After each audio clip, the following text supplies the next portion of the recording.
All right. Also, Janie, if you don't mind me jumping in, Yeah. the phone numbers and people's names will not appear in the video. Thank you, Janie.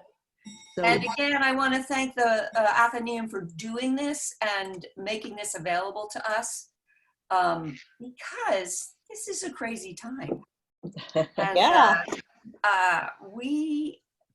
I don't know about you, but I get to think about this. I get to plan this.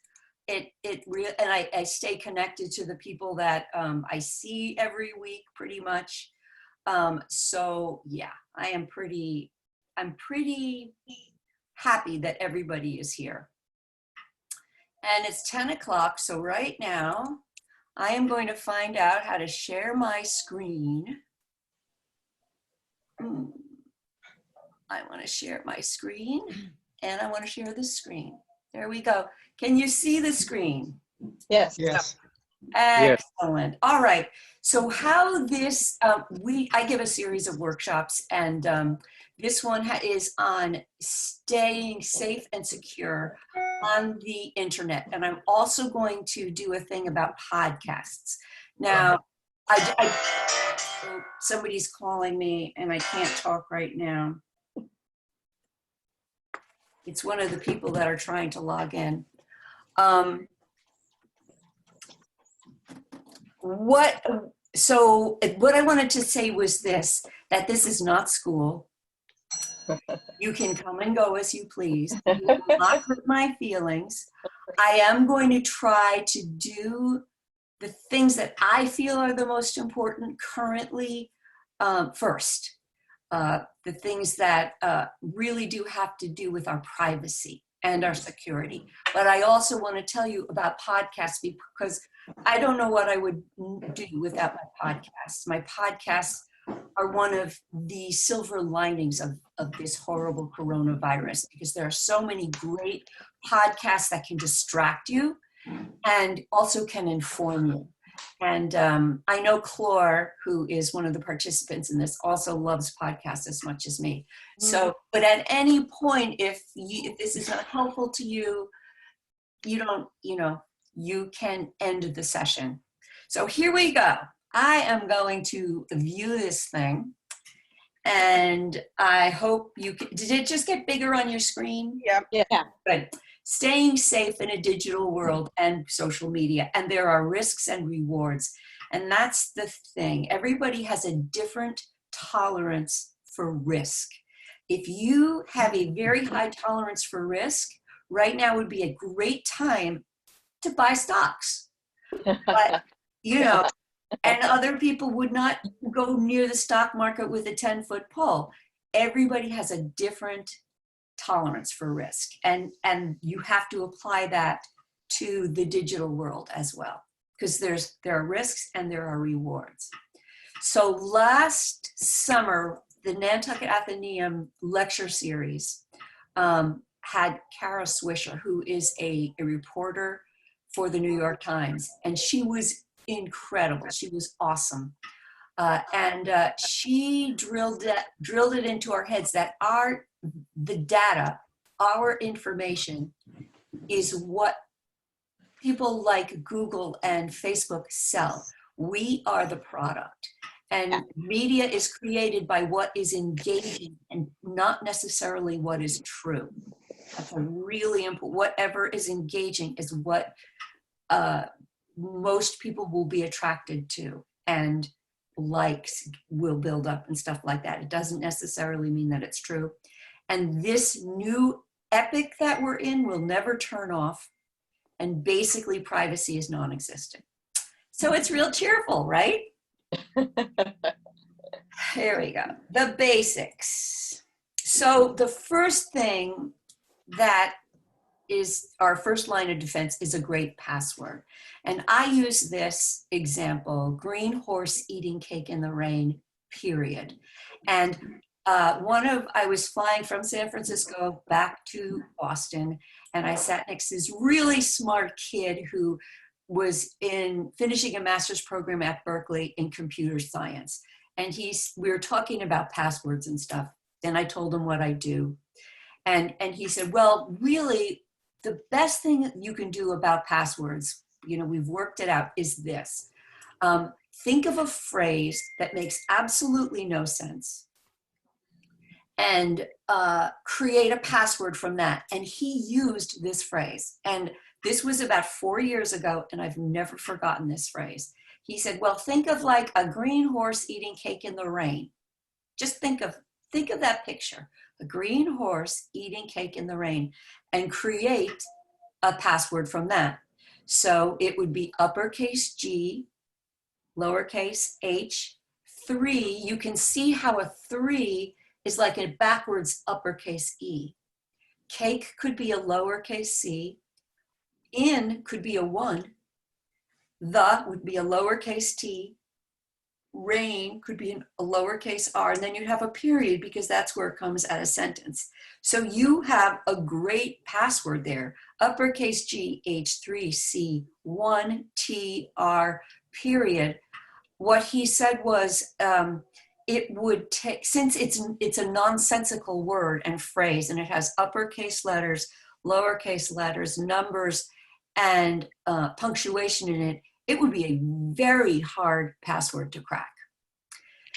And I've never forgotten it. And since then, I've come up with a couple of passwords like that, and it absolutely works. It absolutely works. Saving passwords. I have this thing I do where I save my passwords under a note. Somebody is clicking. Somebody clicking something. There we go. Oh, I hear something. Okay. Saving passwords. I'll show you how I do this. I use my notes on my phone and I lock my note, and I'll show you how to do that. And I'm going to show you a photograph of my son. This last thing, lost phone. You can lose your phone as well. But I'm created a lock screen on my phone that gives the person who finds my phone instructions to call my husband. So I'll show you that too. So here we go. So this is my lock screen. If you lose your phone, make this your lock screen, create it in notes. You make a screenshot of your notes.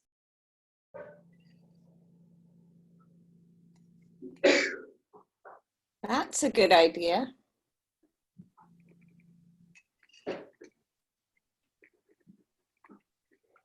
(360) 2172, or email him at the email address.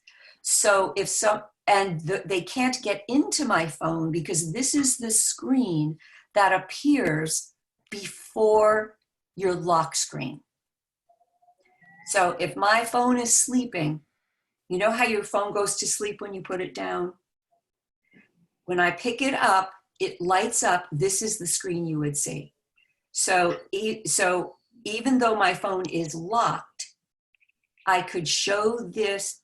Somebody could return my phone to me this way. And I have instructions to do this. They're another presentation, but what I'd like to do, since I have your email addresses, I will send all of these notes to you so that it would just be too hard. If we were in the same room together, we could all create this screen, but I don't think there's any way we can have sort of like, make our own screens in this kind of format. I think it would just be too confusing, but I will send you instructions on how to create one of these notes. It's kind of fun. All right, here we go. Software updates on your phone are like oil changes. They can be a hassle at the moment, but they can be a lifesaver in hindsight. And according to security professionals surveyed last year, the most critical step you can take to boost security is to keep your operating system and other software up to date. And the reason is that hackers take advantage of sort of backdoors in software. And very frequently when you get a software update, it's because someone has discovered one of these backdoors and has changed the operating system of your phone so that it didn't, somebody just didn't get the link. I just saw a video, I'm sorry. I mean, a text message. So if you don't get a link, wait, hold on one second. Janie, it's Jackie. I got it. I got Oh, it. you did? Yeah, Oh, okay. thank you. I just got your message. There you I'm go. sorry for the interruption. Oh, that's all right. I'm glad you're here, Jackie. Thank you. So do automatic updates, and you can make sure that you have automatic updates turned on. We're going to do that right now. Hello? Come to the next screen, please. Okay, this is how we turn automatic updates. Let's look at this for a second. On your iPhone, you're going to tap Settings, and then your name, and then iTunes and App Store, okay? So now I'm gonna try to switch my screen to my phone. Let's see. Where do I do that? Oh, I know what I have to do to get out of here. Where do I change? Share. New share. I found it. Share. So hopefully you're going to be seeing my iPhone. All right.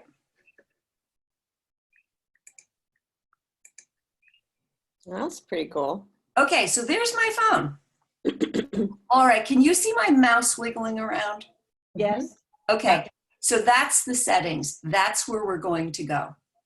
I'm going to move this over so I can see my own instructions. So I'm going to click on settings on the phone.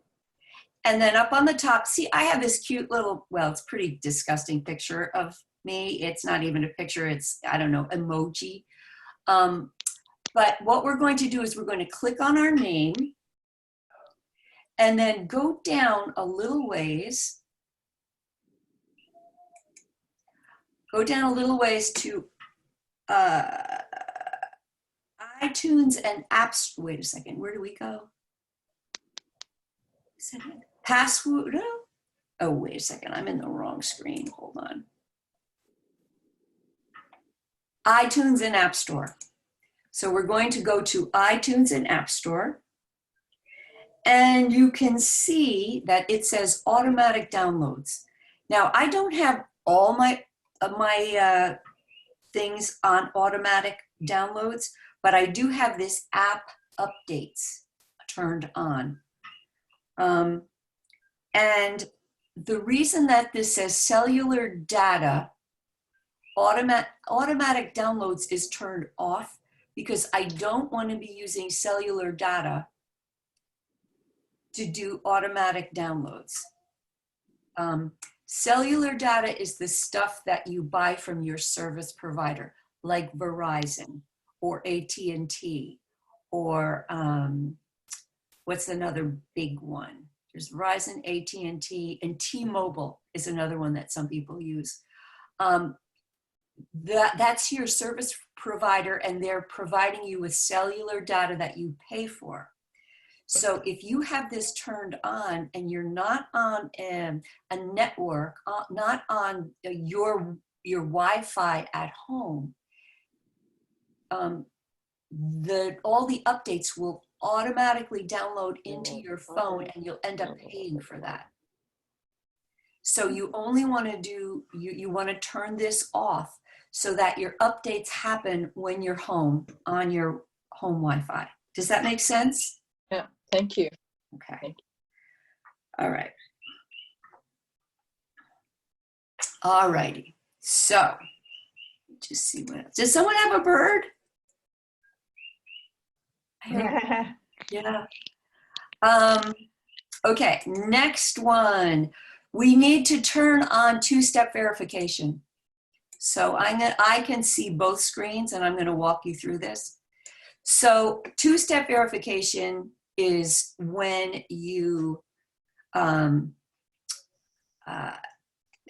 in to Google even, for example, you can turn Google two-step verification on. So if I go over to someone's house or I'm on a new computer that I've never been on before and I sign into my email, I will not be able to get into my email until I'll get a little code on my phone, which will be usually 6 numbers, and then I type that into the computer I'm trying to use.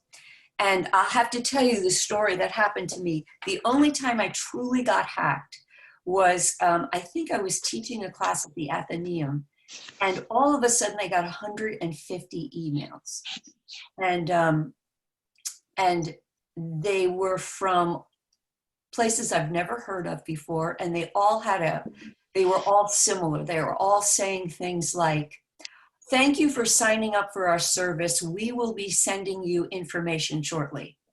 And I hadn't signed up for any of these services. But I went home, the class was over, and I went home, and it took me about 3 hours, and I figured it out. What had happened was someone had gotten my Google password and had hacked into my account and had changed my password. And Google had caught it and sent me a warning. But it was, the warning from Google was buried in these 150 garbage emails. So it was a very sophisticated thing. And it took me, like I said, it took me 3 hours, but I fixed it. And right away, I turned on two-step verification, and it has never happened to me again. The two-step verification makes that impossible to happen, because even if somebody does get your password, they cannot get into your account without you verifying it using your phone. And so when you first start using two-step verification, if you don't really understand what it's good for, it's going to just seem like a pain. But once you understand that it's protecting you, and if you get a message and you're not trying to log in, you know that someone's trying to hack you. So it's a really good thing to turn on. So I'm going to show you how to turn this on right now. So let's check and see who has it on and who has it off. So we're going to go back to settings. Let's start at the desktop. Here's settings right here. I like everybody to start at the beginning. And then we go to our name again. So we're going to click on our name. And we're going to go to passwords and security. And by the way, there's a lot of cool stuff in passwords and security. But let's just look at two-step verification.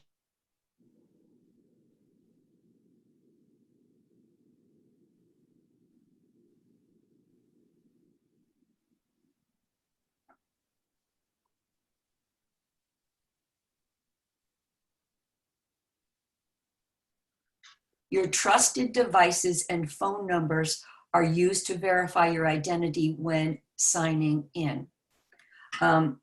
What I have done here is I went to edit and I added my phone number. This is my cell phone number. It's a trusted number.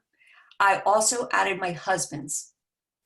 So in case for some reason I can't use this number, and I can't even think of why I wouldn't be able to, but I just believe it's always good to.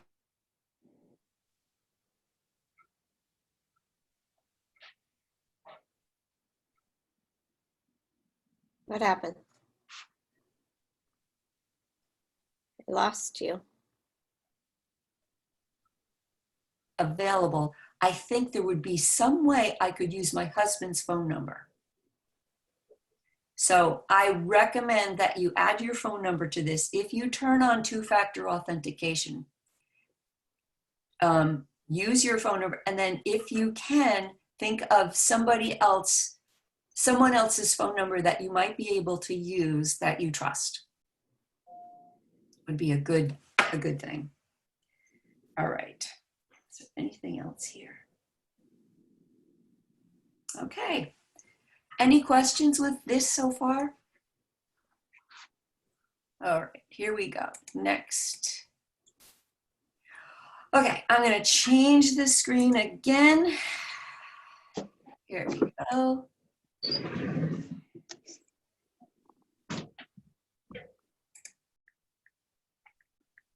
All right, so I'm going to leave it. Can you see my screen now? Yeah. Okay, I'm going to make it bigger this way. Okay, so use screen locks on every device. Now there are some, when you live on Nantucket, I do have some people who live on Nantucket, never leave the island, and just refuse to do this. And I can kind of see that. It's not the greatest thing in the world to do, but I kind of understand that. But you can use screen locks on every device, and you set up a password or a PIN for every laptop, smartphone, and tablet you own, or now these days even with Apple Watches. Any lost device without a screen lock is an unprotected gateway for thieves who may be able to access your email and banking and social accounts. Changing passwords and taking control of your digital life. Use a screen lock that's at least 6 characters long. I know people who use the 4 characters, which is better than nothing. And avoid easy to guess passwords, such as birth date or your phone number. So you can see down at the bottom, it says settings, touch ID, and passcode. So I'm going to go to, I want to show you something in this. I'm going to go back to my phone, and this is working so well. Here's my phone. So we're back to settings. And what did I say? Password and what? Wait a second, settings all the way. Touch ID. Oh, what was that? Touch ID. Touch ID, there it is. Thank you. So right under settings, if you go down, down, down, I wanted to show you about the Touch ID. There's the Touch ID and passcode. Very good. So if you click on this, I have to enter my passcode. I can use my Touch ID. I've set this up for my fingerprint. So I can use my fingerprint to unlock my iPhone, for my iTunes and App Store. So if I buy an app, I can just use my fingerprint. For Apple Pay, and I'll tell you something, a lot of people are very nervous about using,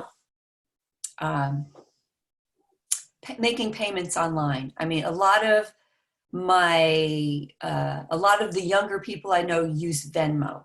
And I use Venmo, but I think if you are going to use any kind of online payment, I absolutely think that Apple Pay is the most secure. And I know that sounds crazy, but when you set up Apple Pay, you don't even need to use a credit card. So it's more secure than using a credit card, because think about when you're buying groceries. I'm thinking at the Stop and Shop on Nantucket, for those of you who aren't here. And if you are in this, if you check out your food, you take your credit card out and you insert it into that little machine. So you do have your credit card out. And then you put your numbers in and it accepts the charge, and then you take your credit card out. With Apple Pay, all you do is that same machine that you insert your credit card into, you take your phone and lay it on top of that little machine and just use your finger, and this window will pop up and say, pay with Apple Pay, which is connected to your bank, and you use your fingerprint to pay. And their security is very robust. So I'm not saying that you should run out and get Apple Pay, but I am saying that from my research, I think that Apple Pay is currently the most secure of those platforms. I mean, some people like to write checks and or pay cash, but if you do want to dip your toe into this digital paying, digital currency, I think Apple Pay is the best of all. And down, if you scroll down a little ways, you can see I've taught this class so many times that I keep adding more fingers to my fingerprints. So if you want to add a fingerprint, I wonder if it's going to even let me. No, I'd have to delete a fingerprint. Maybe I'll delete finger 5. I'm going to delete this fingerprint. Okay, now I can add a fingerprint. So this is going to allow me to add a fingerprint to my phone. And Jackie, you have a new phone, so this is No, something. I didn't get it yet, though. Oh, okay. Well, you'll see how I add a fingerprint here. So I'm going to add a fingerprint. I can actually do that on my 5. Oh, good. So it says lift and rest your finger on the home button repeatedly. So I'm going to do that. And you have to kind of, I'm just lightly tapping, and you can see how all the little lines are filling in. Okay, adjust my grip. Keep going to capture the edges. So now I have to click on continue. Now I have to click on the edges of my fingerprint. So I'm clicking, I'm moving my finger around, and you can see, and I'm watching what lines up. There we go. So now I have that finger added to my fingerprint. All right. Any questions about that? Okay. Let's get back to this screen. Beautiful photo. Oh, well, I don't want you to see that. I want you to see that. Can you see use lock screen on every device? Yes. Okay. All right. That was strange. Virus protection. So you don't need virus protection on an iPhone. And the reason is apps run in this thing called a sandbox. So when you build an app, it's pretty much self-contained, and it can't access data unless you give it permission to. So that's good to know. And a sandbox isolates the execution of software programs. That is just for your iPhone. For your laptops, oh, also for iPads. iPads work the same way as an iPhone. But for your laptops and desktops, I recommend AVG or Malwarebytes. Well, malware, you can get free versions for both of them, but I think I like, I do pay Malwarebytes. I think it's like $50 a year, but I think it's very, very good. Very good. Yeah. Touch ID, let's see, did we do this? We did this, but what I want to show you is how to set auto lock time.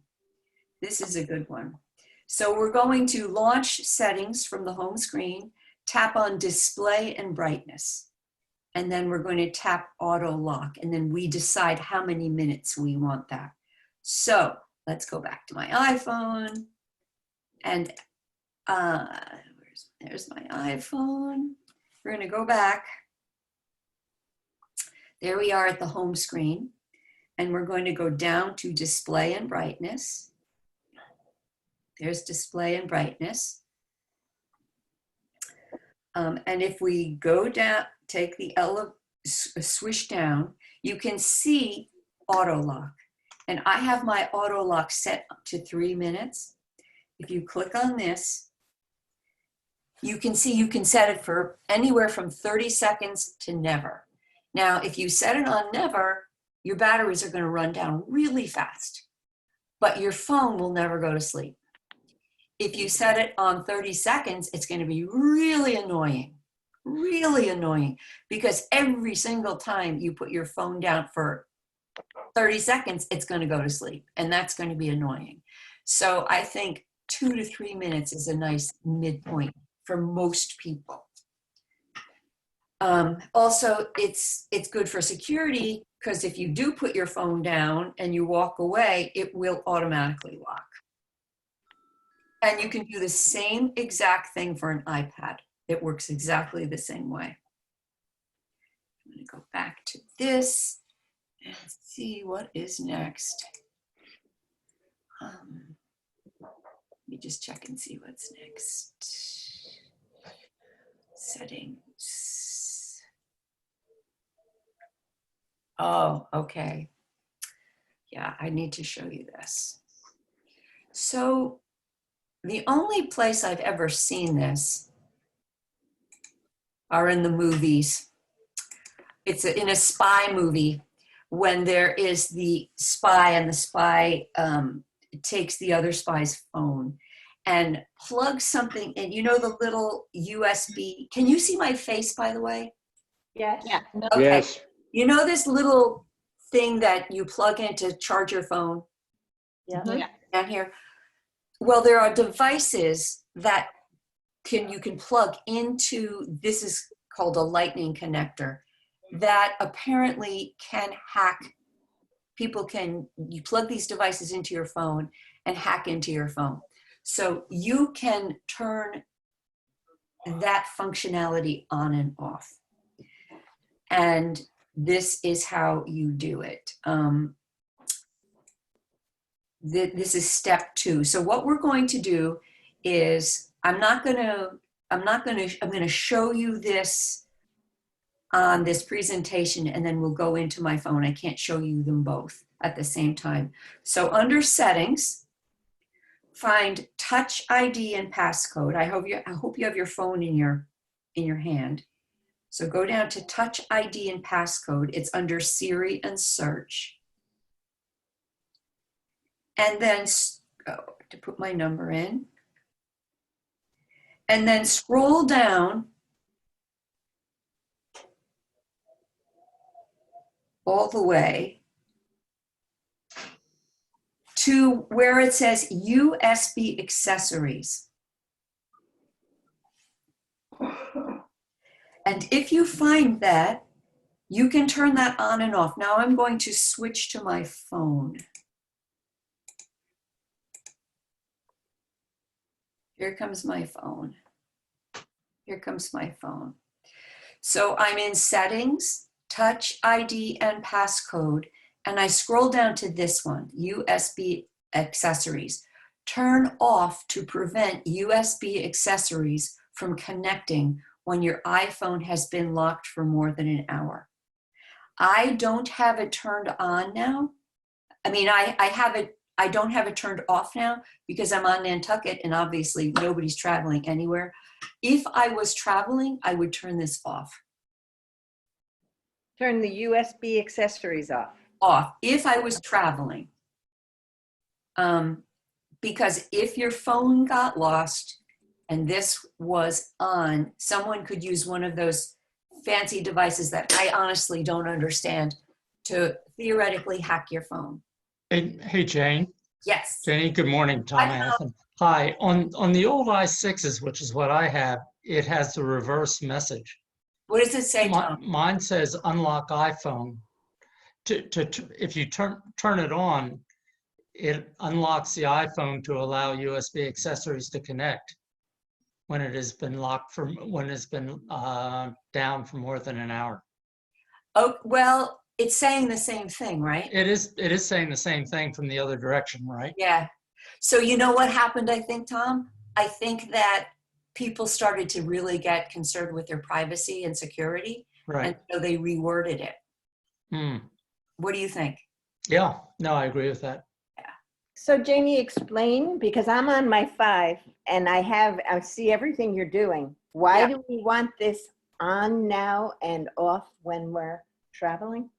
Well, the way you need to, now, yeah, if this is on, if this is green, It is, okay. it means that if I had a USB accessory, I could plug it into where my power plug goes, Right. and I could access my phone. If you had what? You could plug it in and then. If I had kind of, do you know what a thumb drive is? Yeah, with those little things that. Yeah, right. So you could have a thumb drive that would plug into your phone and download photographs, for example. Oh. Okay. I want to keep this on while I'm on Nantucket, because when I get in my phone, when I get in my car and I want to charge my phone in my car, if this is off, You can't charge your phone. I can't charge my phone.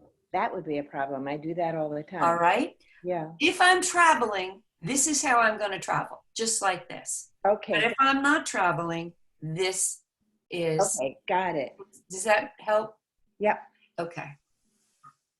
And then, of course, you have this thing, which scares me. Erase all the data on this iPhone after 10 failed passcode attempts. I think it's probably really good. It's probably a really good idea, but it just freaks me out. Yeah. It's probably irrational, but there you go. Okay. Let's see what's next. I'm going to get back to the next thing. Hey, Janie. Yeah. This is Susie. Susie. I had been trying to find the Touch ID passcode and I couldn't find it. I finally realized on my phone, just Yeah. for those out there and for future lessons, it's also under the heading of Face ID and Passcode. Thank you. Thank you. Yeah. I missed that whole section of the fingerprint thing trying to find Touch ID and passcode. And then I realized on my phone, it's identified as Face ID and passcode. And what's mine? Yours actually is Touch ID. Mine Yeah. is Touch ID and passcode. Okay. Thanks, Jane. Okay. Okay. So now I am going to go back to this desktop because, oh gosh, little funky here, guys. All right. Mhm. Here we go. Now I'm going to show you this. This is just a weird thing. If you want to get a little freaked out, do this. Check your data breach status at haveibeenpwned.com. Have I been pwned? This is pwned, P-W-N-E-D. That's how you say it.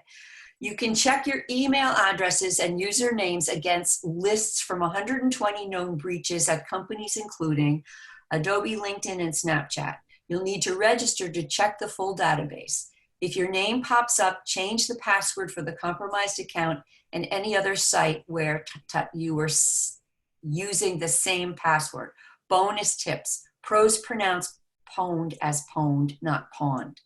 Okay, so now we can all be pros. So I think you guys can see my screen. So what I'm going to try to do is open up a new screen and go to this Have I Been Pwned and show you on my computer. Let's see if this works. Let's see if this works. Now, can you see Have I Been Pwned? Yes. Oh, good. Okay, I'll put my email address in because I know I have. You do know you have? Oh, yeah, lots. Oh, no, pwned. So breaches you were pwned in. Now, this is very interesting because all of these things come from when I was a teacher in public school, except for Hot Look. That's a shopping site. But all of these things were little applications that I used to use with the kids. Like Dropbox? Wow. Dropbox was a committee I was on. But all these other things, my email was compromised. So you can see there's a lot of them. LinkedIn is a really bad one. Kickstarter is another bad one. But what does it mean to be pwned? It means that these companies, let's just take Dropbox, for example. We'll use that because lots of people I've use got it, yeah. So compromised data, email addresses, and passwords. So what that means is the Dropbox company, the company that runs Dropbox, their user information. I don't use it anymore. I used to. My user information that I gave to Dropbox, somebody stole from Dropbox. Do you remember when TJ Maxx got hacked? Yeah. Same thing. So if you had a TJ Maxx account and they had your email and password and maybe credit card information, You'd be pwned. you would be, yeah. And absolutely. it means really breached. Right. Really breached. So what they recommend you do is, of course, buy their product to protect you. but you don't have to do that. There are other ways you can do that. And that is we're talking about them by having secure passwords, by remembering what your password is, and to not have the same password on every single account. And so all the things that we are doing are reducing our exposure. There's a lot more that I want to show you, but that's our objective. But this is Have I Been Pwned? So when all of these old ones from school, I don't have that email address anymore. I don't have that password anymore. That was with the public school system. It's gone. I'm not worried about them. These things, I really rarely use any of these things, and they all have, all their passwords have been changed. Okay, so that is Have I Been Pwned? Let me find here we are. Any questions about that? Okay, another thing you can do is you can use temporary email addresses. I find them to be cumbersome, but there are places you can set up temporary email addresses. Also, I also recommend that you have more than one email address. You can set up, if you use Gmail, you can have more than one Gmail account. Again, keep track of your passwords. But sometimes you're asked to give an email address to access a website or sign in for a loyalty card, and you might want to just use it once. There is a email service called 10minutemail.com, which you can use, and you create an email for 10 minutes, you use it, and then it goes away. It doesn't retain any personal information at all. There are other ways around that. I think that's the next one. Here are other, and I will send you these notes. Here are other temporary email services. They all have their pros and cons.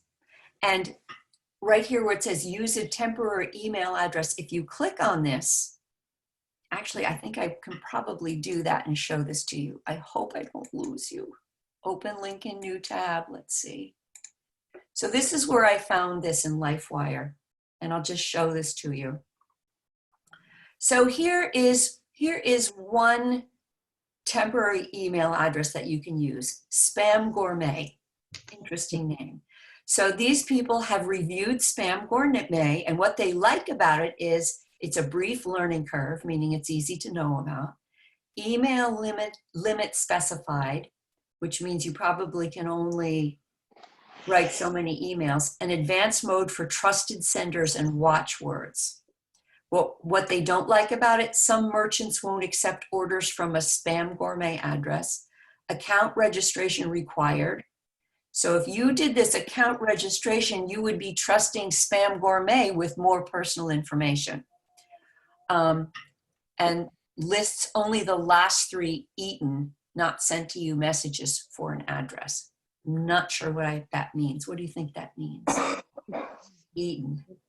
I don't know. Let's look at the next one, which is called edward.com. And you'll notice that 4 in Edward is an A. That's another password trick that you can substitute a 4 for an A. So for edward.a, what they like. It's a D. Is it a D, Edward? Oh, it's a D. Yeah, you're right. Okay. Yeah, it's instead of a D, right? Okay. There's the A. What we like, thank you, Jackie. What we like about it is you can use your own domain name, like janiehobson.com if you wanted to. Identify spammers by using a different alias for each contact, and it allows the use of multiple real addresses. And what they don't like about it is sign-up process is slow, adding a personal domain is confusing, only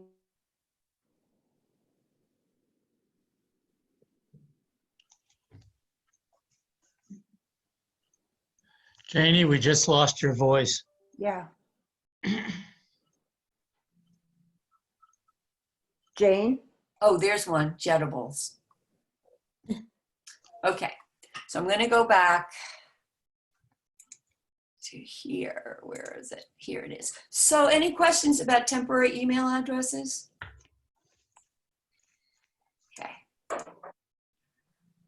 Another thing you can do, which we can't do today, or I can't do, is you can cover your camera. So malicious actors have repeatedly proven that they can turn on a laptop's camera or a computer's camera without the user's knowledge, except for when your camera's on. If your camera's on, you're going to see a green light. So there you go. The simplest solution, do it Facebook, CEO Mark Zuckerberg, and FBI Director James, oh, he's not director anymore, James Comey, is put a piece of tape or a Post-it note over it. Hackers haven't yet cracked the adhesive code. And then, do you see this use HTTPS everywhere? That S stands for secure. And if you are on a website that has a URL, the URL is the address that's at the top, up here. You can see, can you see this up here where I'm wiggling? Yeah. Okay, it says HTTPS, that S stands for secure. If you don't see the S in the URL, it means it is an unsecured website. All right. And another thing I felt I should add, just to be thorough, is you might want to consider freezing your credit.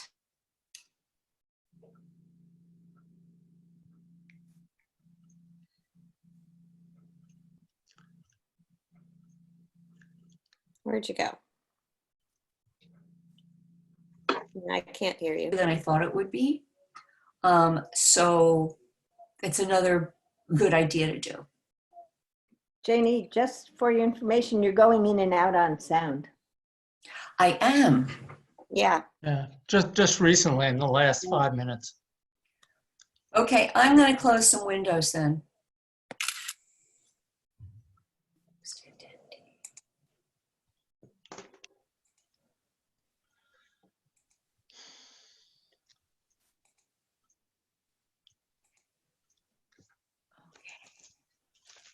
All right, here we go. I closed some windows, so please let me know if that happens again.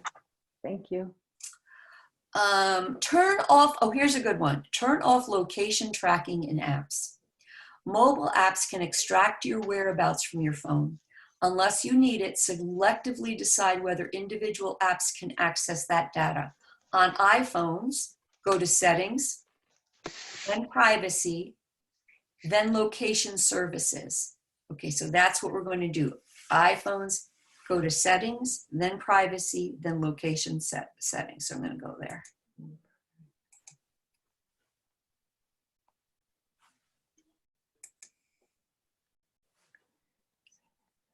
Where are you, phone? There you are. Okay, so we go to Privacy. Where was that? Oh, general. Okay, so you're under General. Okay, You're under General, and scroll down until you see Privacy. got it. Click on Privacy, and now you can see my location services are on. Click on that. And if we scroll down here,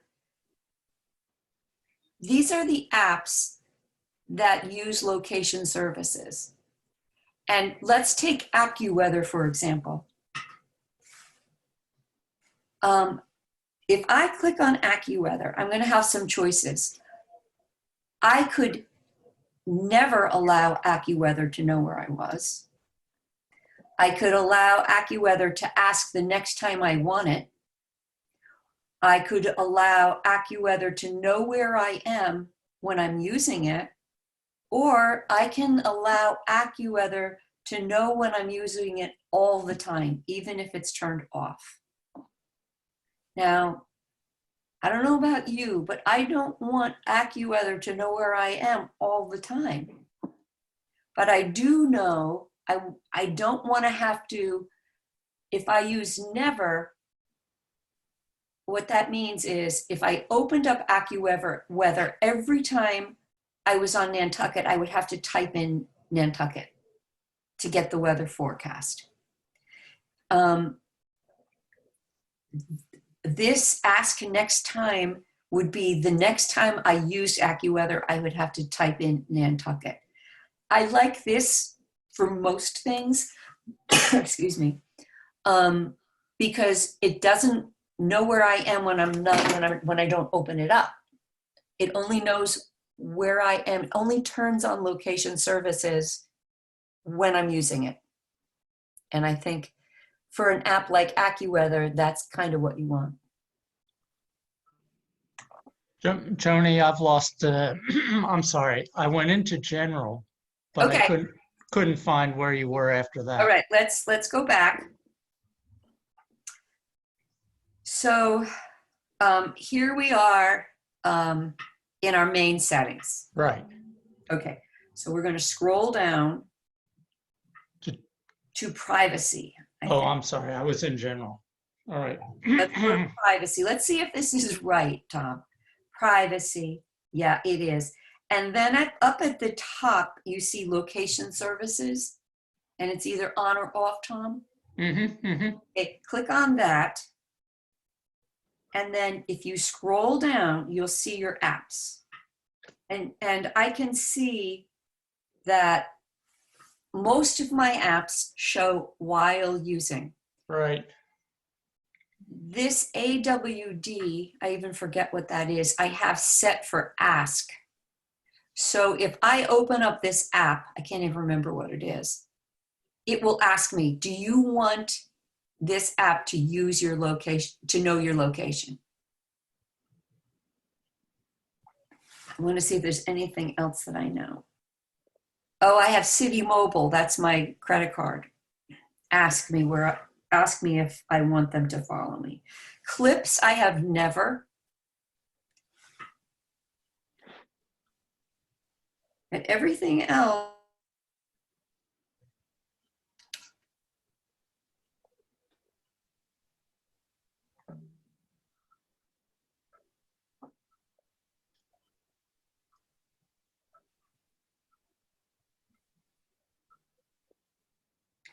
And we're going to look at these messages. This is pretty interesting.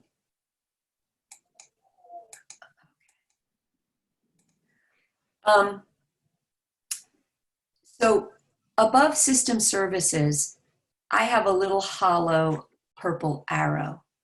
And it says a hollow arrow indicates that an item may receive your location under certain conditions. So system services may find my location under certain conditions. If an app has a solid purple arrow, it means that an item has recently used your location. And if you have a solid gray arrow, it indicates that an item has used your location in the last 24 hours. Now, this is really detailed, and most people would never care to even know this information. And I'm scrolling up my apps, and the only little symbol I have is for the system.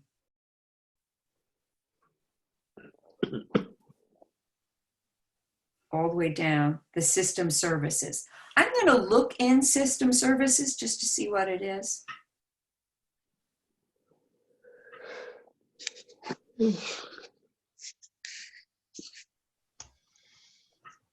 Okay. Okay. I definitely want to show this to you guys.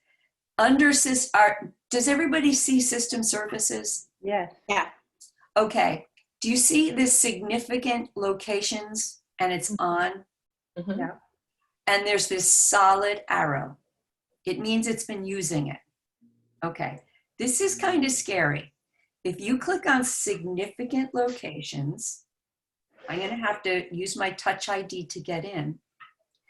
Significant locations is turned on, and this allows your iPhone and iCloud and connected devices to learn places significant to you in order to provide useful and location-related information in maps, calendar, photos, that's metadata that's in your photos, and more.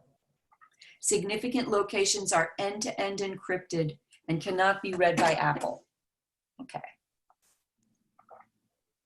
So if you go down here, this is going to show your location. I recently cleared my history, but I bet you your phones have a lot of information in them, do they? Yes.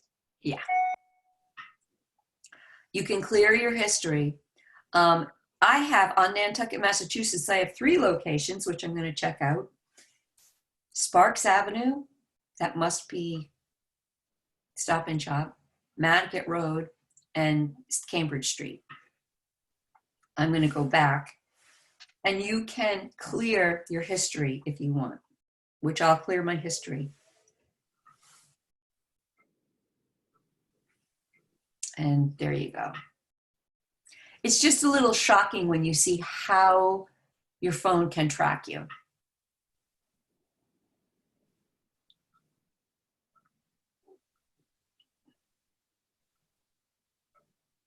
Was everybody able to find this? Mhm. Yeah. Good, okay, all right. And then turning that off or on? I leave it on. I just cleared my history. When I found out that it had my history for years and years and years, I cleared it. I leave it on because I find it convenient that my iPhone anticipates where I want to go. I don't want to tie anyone up, but somehow I lost that. I'm in settings. I messed around. I'm No in problem. settings. It's so buried deep in here. I'm not surprised. Okay, I'm going to back out. So system settings. I'm going to back out and find it. It's under locations. It's under privacy. Okay, Garth, Yeah. start at privacy and tell Okay, me when you're hang on. there. I haven't, wait a second, I haven't got a privacy yet. Okay, well, privacy is all the way at the very beginning. I'll back up. Oh, yeah, okay. So privacy. Privacy, yeah, Okay, so then location services is at the top. right, So I've got click that. on that. Then go down all the way, Garth. Down, down, down. Go all through your apps. And then you will see system services. Right. Mhm. Tap system services. Then I think you have to go down, down, down, down again to significant locations. Okay, it's on, okay. Okay, so if you tap that, it will ask for your passcode. Go outside now. So, anyway, it said something about settings and that's when I lost you. It doesn't matter, if you're sending notes, I'll go through the notes. Okay, all right, but you're very close. Yeah, hang on. I got a thing which said Touch ID for settings. Yes, you have Okay. to touch, you have to do you use your fingerprint or face recognition? Yeah, but what do I do? Do I touch it on the button at the bottom, which I did, Lightly, yes. and then I ended up just on my screen again? It might be useful, if we could. It's not. Don't worry. It's Okay. not working right now. Okay, all right. Okay. Let's see, let's back out and I'll get back to the PowerPoint.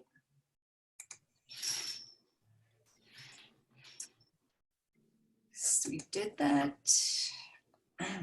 So this, oh, let me share this. I'm going to share this. So this is kind of creepy, but this is more about what Apple says. For what it's worth, Apple says this data isn't shared without your permission. According to the support page outlining the company's privacy policy for location services, that's what we were just looking at, the data collected by the significant locations feature is encrypted and stored only on your device and will not be shared without your consent. It is used to provide you with personalized services such as predictive traffic routing and to build better photo memories. You don't need to worry about the data being used for marketing or about an Apple employee snooping. That's what they say. Again, everybody has a different level of risk tolerance. Still, significant locations is a stark reminder of how much data you generate through the simple act of walking around with your iPhone, and it's similar to data that could be leveraged by other services when you grant them permission to access your location. So it's not just Apple that has this technology, it's all of the apps that we use. They all have this technology. So when you are granting them permission to know where you are, you're giving up a lot of personal information. And it's good to be aware of that. And some people will not want to do it. And some people will want to do it a little bit, and some people will not, will just do it. But it's good to just be aware of it. Oh,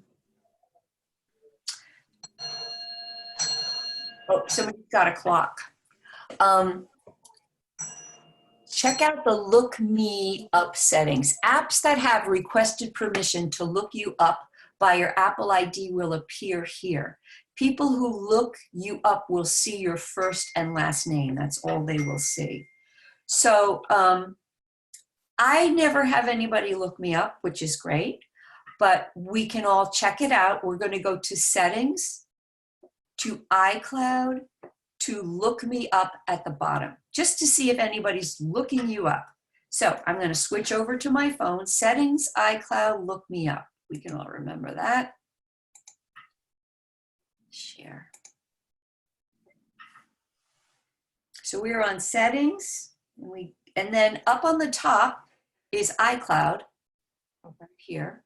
So we can click right here. And then down here is iCloud. I'm going to click on iCloud. And while we're here, I'm just going to show you, this is my iCloud storage. It's pretty much, it's sort of like half full. Most of it is docs and photos. But anyway, we can come back to here. Okay. I'm going to scroll down to Look Me Up. Yes, it's all the way at the bottom. Now, I never have any app look. I'm You want good. to zap? No, thanks. Zap. No, I'll work. Thank you. Thank you. Thank you so much.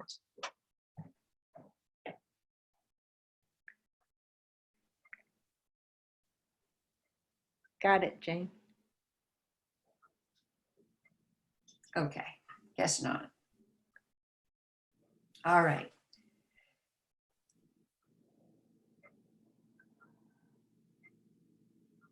And here for iCloud storage, this is the amount of storage that your phone or all of your devices, it could be your laptop, your iPad, and your phone, are all sharing on iCloud by using your Apple ID and password.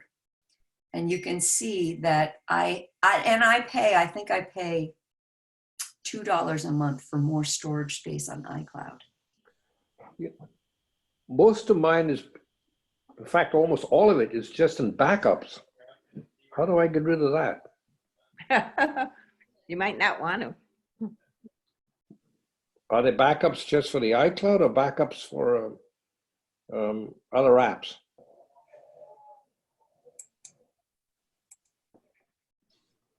Hello? And Janie do you can't hear- hear you. Oh, here we're back. You're back. Okay. Garth? I was just questioning whether these backups are just for the iCloud or is it for different apps? So if I Oh, don't know, you it just, seems a lot of backup data, gosh. well, everything, well, you can see if you look at my phone, apps using iCloud. Can you see this, Garth? Yeah, hang on. Okay. Apps using. Apps using So, iCloud. So sorry, all- could you go back a bit? Jean just walked by here, me, and that's okay. I lost you. All right. All right, yeah. Are you in iCloud? Yes, I'm right where you are right now. Perfect. Okay, so if you just scroll down a tiny bit, you will see apps using iCloud. Yes. Now my photos, I want backed up on iCloud. I have them turned on. Yeah. If I click on this link here, we'll just use this as an example, because this is what most people use. Right. My iCloud Photos is on. So if I take a photograph with my phone, it goes up to the iCloud, meaning one of Right. my little sort of space on Apple's servers. And Yeah, then, I got that. then it gets sent to my iPad and my MacBook Pro. All the computers that are using my Apple ID and password share all this information. Okay. All right. And what else do I share? Let's see. Hey, My hey, mail. Hey, Jane. Yes. If you go to manage storage and Yes. click on that, that may give Garth what he's looking for. Let's do that. If you go up one, thank you, Tom. Oh, I see. Yeah. Okay. And that really tells you where the use is. Thank you, Yeah, Tom. but it says I've got 2.6 gigabytes on backups, but I don't know what those backups are. Well, knowing you, they're probably photographs. No, I've got even less. I don't store any photographs on the cloud or anything. Okay. All right. Well, it's Thank you. It tells me know what it I've got, is? but It's documents and data. right. If you click on that, I have backups too, right here. I have 1.6 gigabytes. And I can see, I know what it is. I see a little guitar. I can see its songs. It's my documents and data. And those are the things that are saved. And generally, they don't take up that much space. How much are your documents and data, Garth? Well, I've got 2.6 gigabytes, Uh-huh. and it says I've got 1.5 gigabytes on my iPhone, this phone.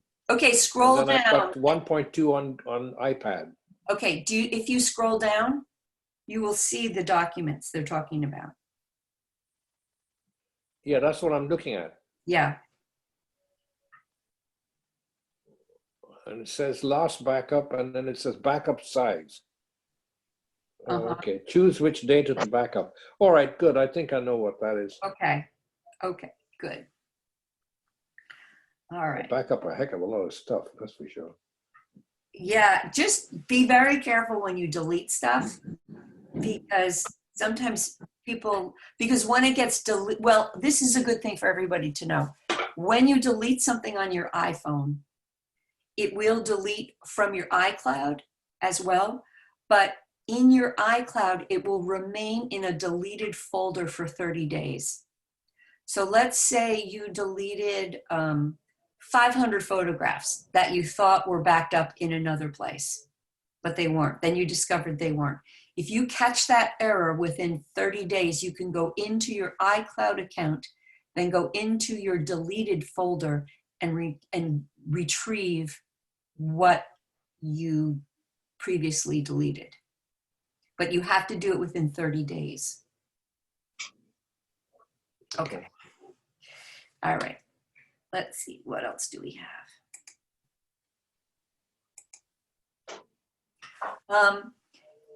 Let me share this with you. I must say you're very patient because it's a little clunky switching from screen to screen, but it's also pretty cool. So analytics and advertising. In settings and privacy, analytics and improvements. So that's how you would get there, and you can start getting there if you want while I'm reading this to you. Settings, privacy, analytics, and improvements. Do you want to share data with Apple to improve its products or advertising? And in Photos, do you want apps to have access to your metadata? Now, Garth, we were talking about this another time, you know, metadata, information about how the photo was taken, where the Sure. photo was taken, Yep. all that Yep. stuff. That, I think this might be where it is. So let's check it out. We're going to go to Settings. I have to remember this. Help me out. Settings, Privacy, Analytics, and Improvements. Okay. Settings. Oh, I got to get back to my phone.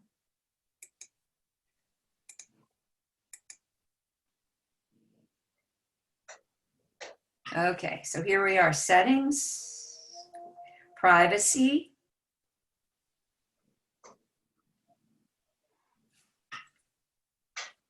And Analytics and Improvements. That's where it is, at the bottom. So I have this turned on, Share iPhone and Watch Analytics. I don't really see why anybody would want to turn this on, honestly. The only reason that I have it turned on is because I'm so geeky that I want to help Apple make their products better.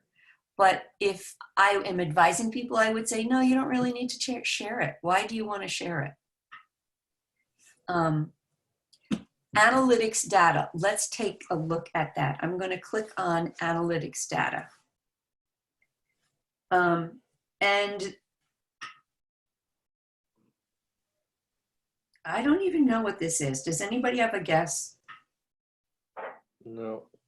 I don't have a clue. I'm going to back.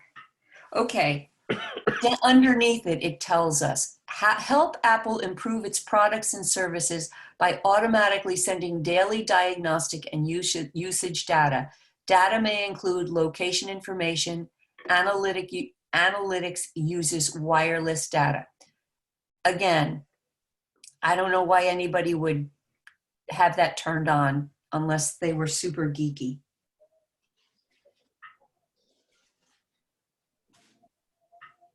Now it says here, improve Siri and dictation. Help improve Siri and dictation by allowing Apple to store and review audio of your Siri and dictation interactions from this device. I had that turned on. That really creeped me out. Off. I mean, I just like, no. I don't want them to save my recordings. And then share iCloud Analytics. Help Apple improve its products and services, including Siri and other intelligent features by allowing analytics of usage and data from your iCloud account. So I have these other things turned on. And I think this is pretty interesting. Improve wheelchair mode. So Jane, do you Yeah. recommend having Share iCloud Analytics on? I would recommend it turning on. I would turn it Okay. off. All right. Thank you. Yeah. Excuse I me. don't see any reason why you should have it on. All right. Hey, Jane, how did you get into the analytics and Okay. improvement? I'm sorry. No Was it- problem. No was problem. that iCloud? It was under settings and privacy. Okay. And then go all the way down to the bottom of privacy. Gotcha. And I think for most people, I would just turn it off. The share iPhone analytics. Yeah. Yeah. Okay. Thank you. Yeah. Okay, what's next?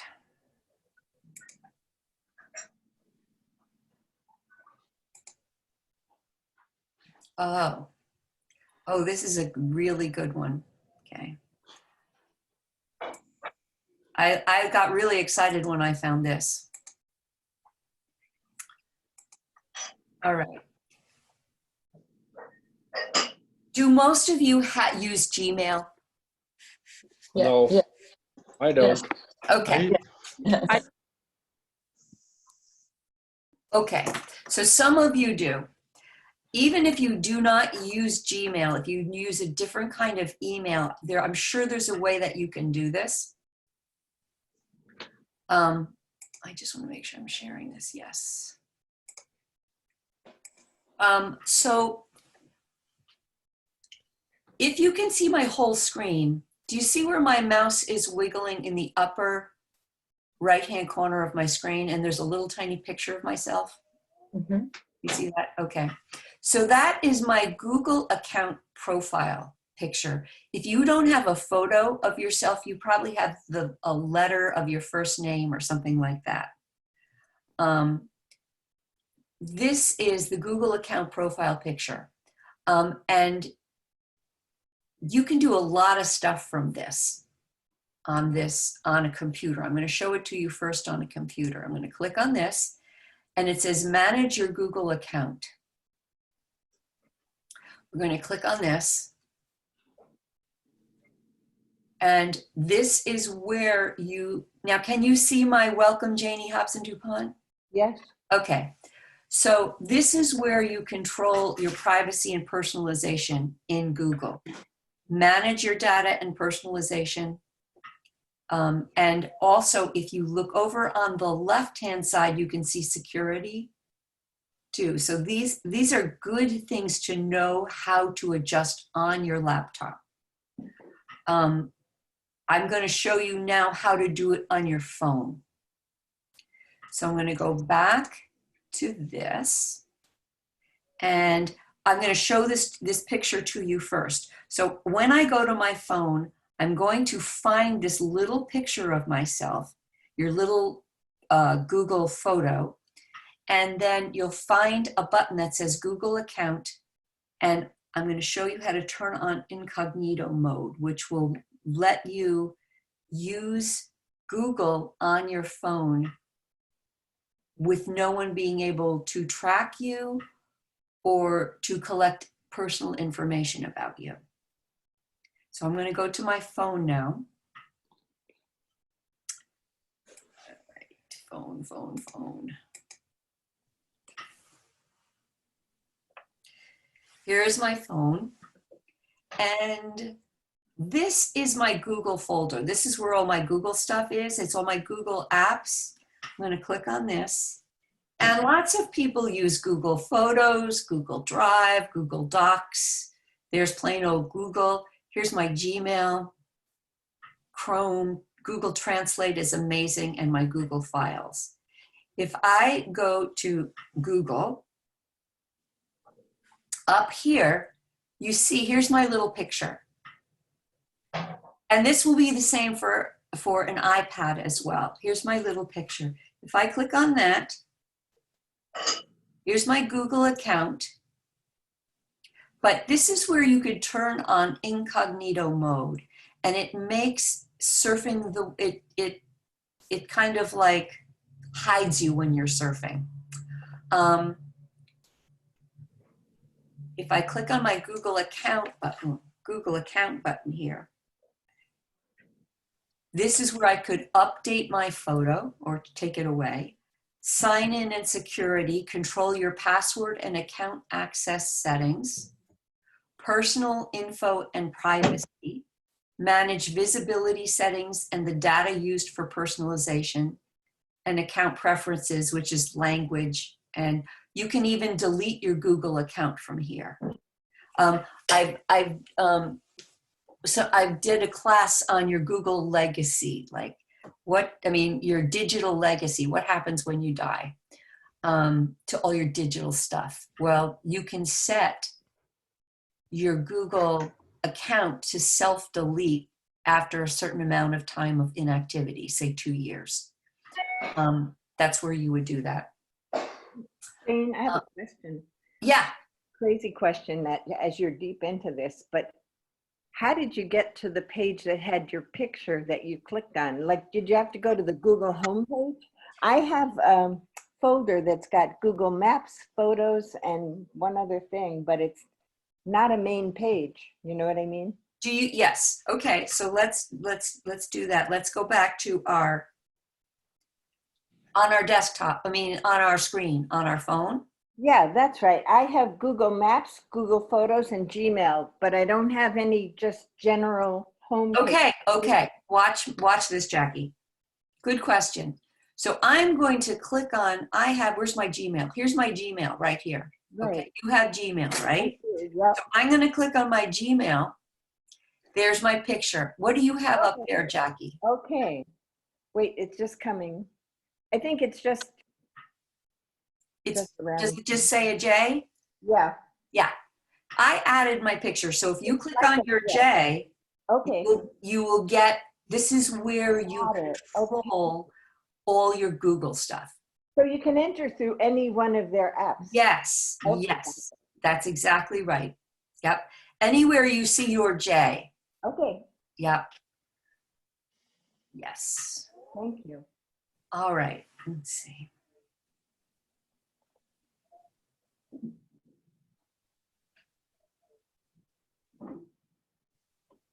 You can take a privacy checkup.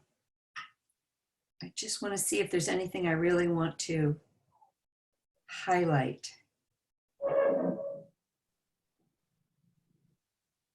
Manage your info, privacy, and security to make Google work better for you. Privacy and personalization. I guess that would be the one.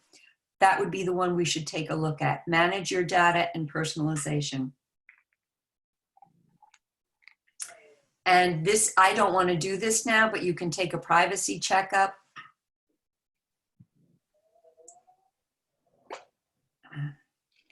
So I have these settings under activity controls. I have all these things paused. My YouTube history, I don't need my YouTube history saved. My location history, I don't need that saved. Web and app activity, I don't need that. So you can turn that on and off. And I know we're sort of down a rabbit hole right now, but just remember you can get here by clicking on your little picture and going to data and personalization. And, oh, here's a really good one. You know, when you're using Google, you're going to get ads. You're going to get advertisements. So here's a question for you. Do you want to have advertisements sent to you that have kept track of your interests, and using artificial intelligence, they will direct ads towards you that the artificial intelligence thinks you'll be interested in? Or you can turn it off, and if you turn it off, you will still get ads, but they might be about something you don't care about at all. So if I go to ad settings, this is where you make those choices. And I have ad personalization is on. I know I'm going to get ads.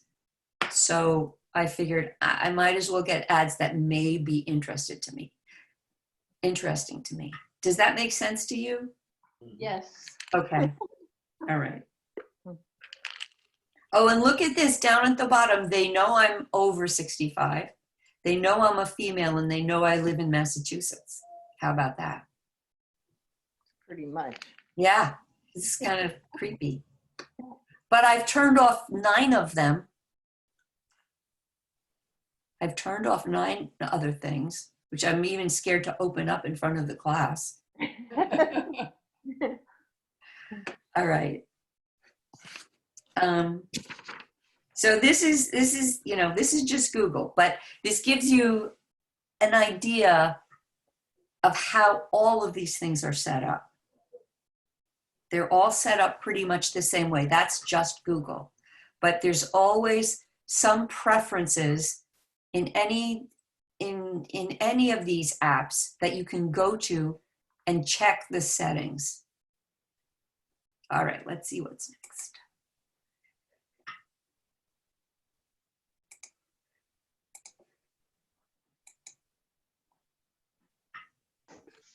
Here we go.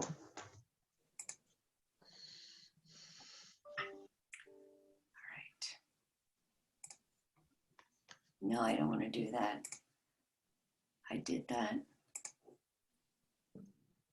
All right, rather than, okay, so what I think I want to do now, I'm going to change my any more questions about this before we leave this? Because I want to go into podcasts.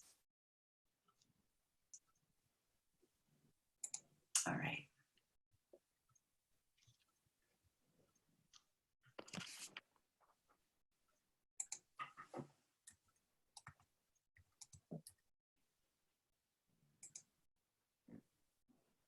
Okay.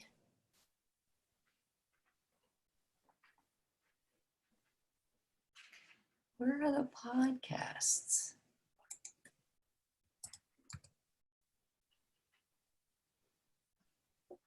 Put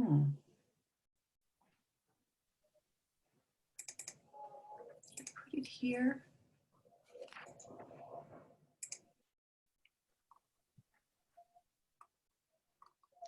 Okay, I'm just going to share my phone because I think I can do it better from my phone.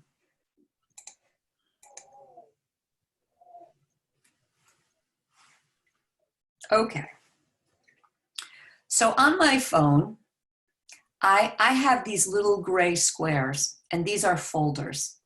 And we can take Google as an example. I have a lot of Google apps. I have 9 Google apps. And rather than have apps spread out all over the place, what I've decided to do is put all my Google apps together. So if I click on this, you can see that I have Google Photo, Drive, Docs, Google Translate, Chrome, Google, Gmail, Google Maps, and Files all together. And I really like it that way. I'm going to show you how to make a folder. And then we're going to do this for podcasts. So this says health, and this is my folder for health, and I consider this like my mental health as much as my physical health. So I have my music, my books, my health, my meditation. This I don't use anymore. This I don't use anymore, and my podcasts. And these are the things that keep me healthy. So what I'm going to do is I don't use MyFitnessPal or HBand anymore. So I'm going to delete these apps right from my folder. How I do that is I'm going to take my finger and I'm going to put it over one of these apps. And it's going to start to wiggle. And do you see this little X here? I'm going to delete this guy and get these apps off of my phone. Delete. And delete. Okay.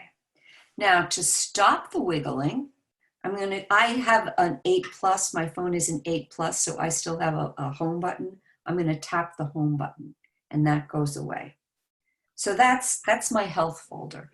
Now if I wanted to add, let's say I decided that the New York Times was something that was good for my health. I would need to click and drag the New York Times into the health folder, but I have to make it wiggle in order to move it. And how you make it wiggle is you put your finger over it and this window pops up. You could delete it, share it, edit home screen. That's what we want to do.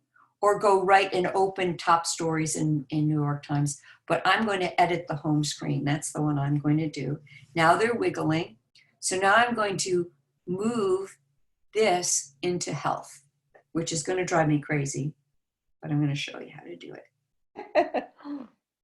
Okay, so now it's in health. So now to get it to stop wiggling on my phone, I tap the home button once. And that's how, and to start a new folder, which I don't want to do, you would, let's say I wanted to put maps and AccuWeather in a new folder. All I would do is I would make maps wiggle. I'll show this to you. Edit home screen. I'm not going to do this, but make maps wiggle and place it right over AccuWeather and it will create a folder. I don't want to do that. But it would create a folder if I moved it right over there. Just going to put it back where it belongs and hit my home screen. Okay. Any questions about that? It's just like a good housekeeping tip.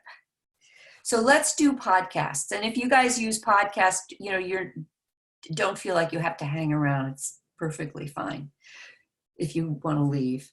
So I'm going to show you podcasts. I think podcasts are amazing. And I was in the hospital about 6 months ago for a week, and podcasts saved me because there's so many interesting things that you can learn about, funny things you can listen to.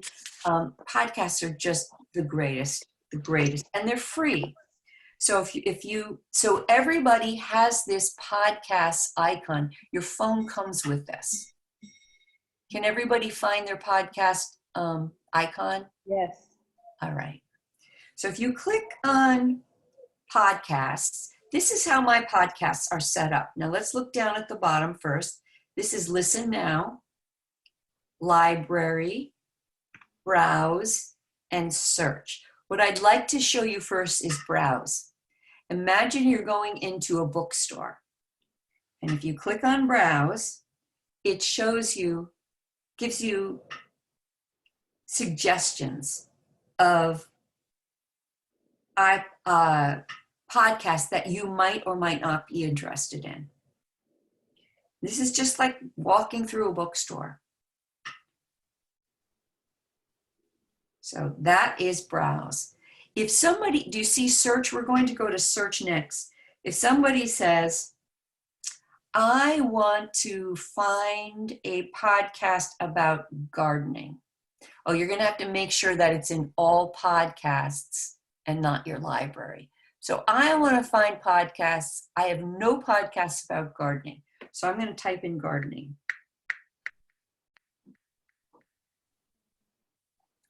And you'll get all these, let's see, gardening in the Hudson Valley, gardening today.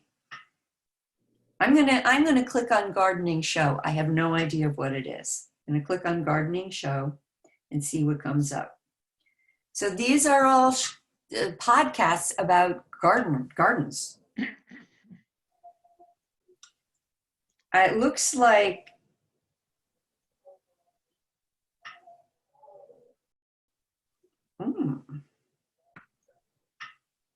the Plant Advice Gardening Podcast. This looks pretty good to me. I am going to click on this. Now I have to make a choice. Do I want to subscribe to it? I could. I'm going to click on these little dots here. I can share, subscribe, copy the link, report a concern. These other things I don't need to do. I'm going to subscribe to this. Looks like it might be good. So I've subscribed.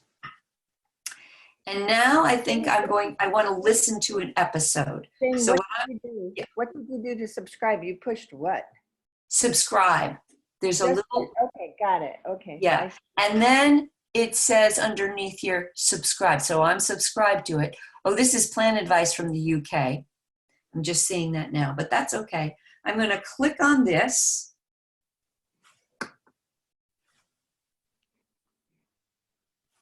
Oops. Oh, okay. So now I can't listen to it here. I have to go back. Oh, I can listen to it here. Listen now. Let's listen now. And there it is. It's episode 37, Chelsea Flower Show and Gardening Jobs for June.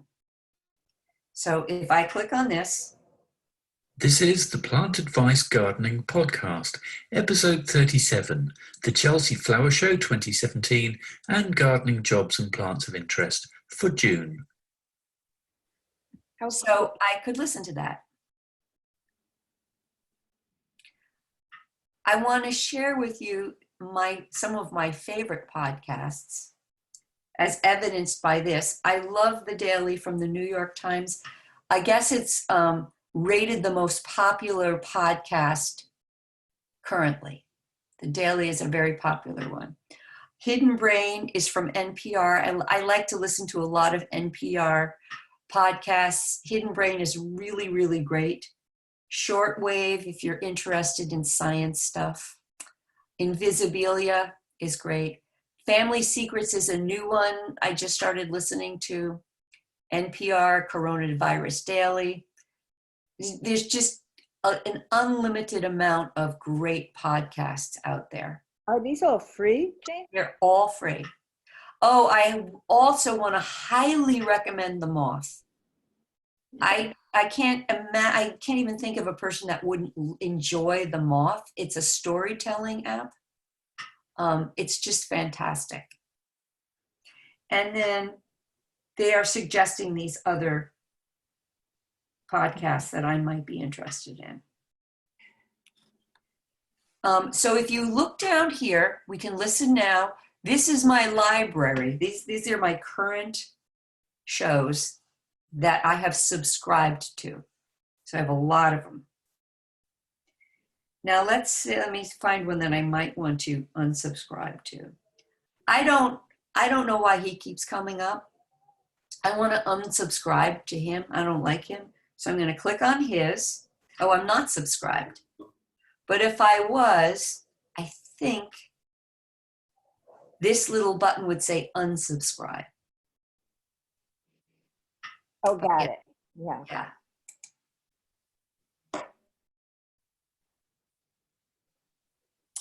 So yeah. I have a question. So yes, Jackie. To find something in particular, I have a friend on island who's starting an astrology podcast. So Yeah. would I look under search and then put in her name? Search, you would click on search. Okay. And then you would type in her name. Yeah. That's it. That's Do you how- know the name of it? Do you know the name of her podcast? I don't. She's just starting that now. But Okay. she works on Channel 18. It's Suzanne Keating. Maybe we could just put her name in. Keating.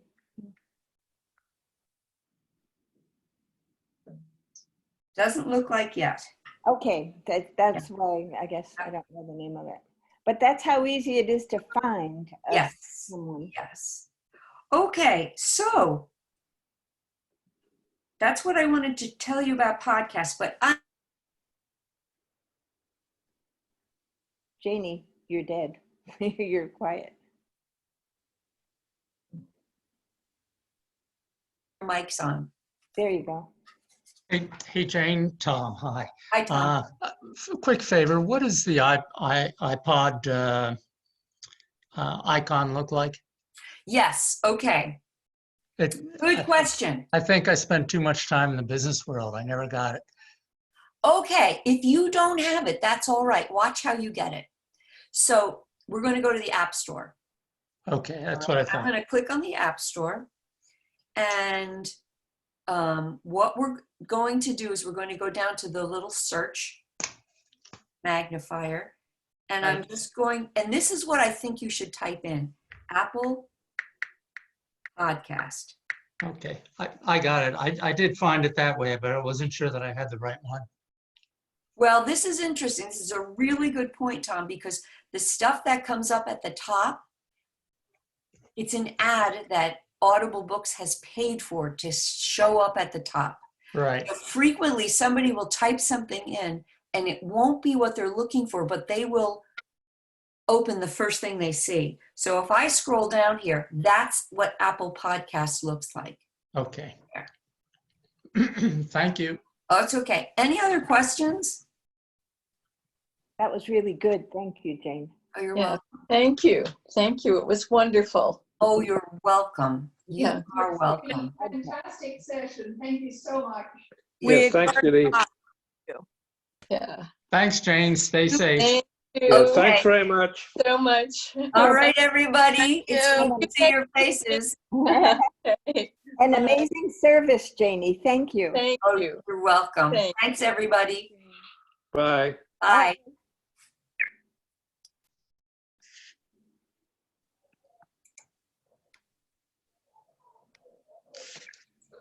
I hope she sent some notes. That was. Oh, Garth, I'm still on, and thank you for reminding me. I'm going to do it right now. Thank you. Bye. Thank you, guys. Yeah. Okay. Thanks, everybody. Bye.